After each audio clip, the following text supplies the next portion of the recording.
மைதா white sugar இல்லாமல் ஆரோக்கியமான ragi butter biscuit நல்ல பொறுன்னு எப்படி செய்கிறதுன்னு பார்க்கலாம். ட்ரையான மிக்சிங் பவுல் எடுத்துகிட்டு கொஞ்சம் சாஃப்டாக இருக்கிற மாதிரி அன்சால்டட் பட்டர் 100 கிராம் சேர்த்துக்கோங்க. 100 கிராம் நாட்டு சர்க்கரையும் சேர்த்துட்டு இப்போ ஒரு விஸ்கு வச்சுட்டு இது வந்து நல்லா கொஞ்சம் சாஃப்டாக லைட் கலர் வர்ற மாதிரி ஒரு 2 நிமிஷத்துக்கு அடிச்சுக்கலாம். இப்போ இதில் ஒரு அரை டீஸ்பூன் அளவு ஏலக்காய் பொடி சேர்த்துக்கலாம்.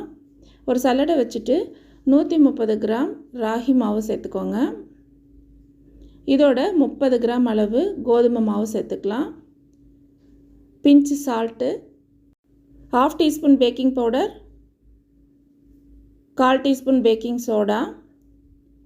இப்போ இது வந்து நல்லா கட்டி இல்லாமல் சளிச்சிக்கலாம். இப்போ வந்து ஒரு ஸ்பேட்சுலா வச்சுட்டு வந்து ஜென்டிலாக இதை மிக்ஸ் பண்ணுங்கள், ஓவர் மிக்ஸ் பண்ணாதீங்க. நான் இன்றைக்கி 15 பாதாமை பொடியாக வந்து துருவி வச்சுருக்கேன், அதை சேர்த்துக்கிறேன். நீங்கள் இதுக்கு பதிலாக வேறு எந்த நட்ஸ் வேணாலும் சேர்த்துக்கலாம், இல்லை சாக்கோ சிப்ஸ் வேணாலும் சேர்த்துக்கலாம். இப்போ இது எல்லாமே நல்லா கலந்ததுக்கப்புறமா ஒரு 10 நிமிஷம் இதை ஃப்ரிட்ஜில் வச்சு எடுத்துக்கலாம். ட்ரேயில் வந்து நம்ம பட்டர் சீட் போட்டு எடுத்து வச்சுருங்க. இப்போ இது நம்ம 10 நிமிஷம் ஃப்ரிட்ஜில் வச்சு எடுத்தோம்னா கையில் ஒட்டாமல் இது நல்லா வந்து உருண்டை பிடிக்க வரும். இப்போ இதெல்லாம் ஒன்று சேர்த்து உருட்டினதுக்கப்புறமா நான் வந்து சின்ன சின்னதாக வந்து பிஸ்கெட் செய்ய போகிறேன். அதுக்கு தகுந்த மாதிரி ஒரே அளவாக நம்ம உருட்டிக்கலாம். கையில் வந்து அழுத்தம் கொடுக்காமல் லேசாக உருட்டிட்டு ஒரு 1/4 இன்ச் திக்னஸ்க்கு நம்ம இதை வந்து இப்படி ஃப்ளாட் ஆக்கிக்கலாம்.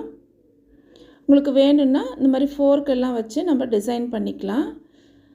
இதை வந்து நம்ம பேக்கிங் ட்ரேவில் அடுக்கிடலாம்.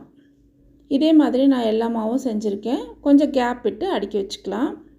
இப்போ நம்ம ப்ரீஹீட் பண்ண அவனில் 170 டிகிரி செல்சியஸில் 18 மினிட்ஸ் வச்சு எடுத்திருக்கேன். இப்போ இது எடுத்த உடனே பார்த்திங்கன்னா உங்களுக்கு சாஃப்டாக இருக்கும். நல்லா ஆறுனதும் இப்போ இது நீங்கள் வந்து உடச்சி பார்த்திங்கன்னா நல்லா பொறுன்னு இருக்கும். வாயில் போட்ட உடனே கரையும். இந்த ரெசிபியை நீங்களும் ட்ரை பண்ணி பாருங்கள். இந்த வீடியோ உங்களுக்கு பிடிச்சிருந்தால் சேனலை சப்ஸ்கிரைப் பண்ணுங்கள்.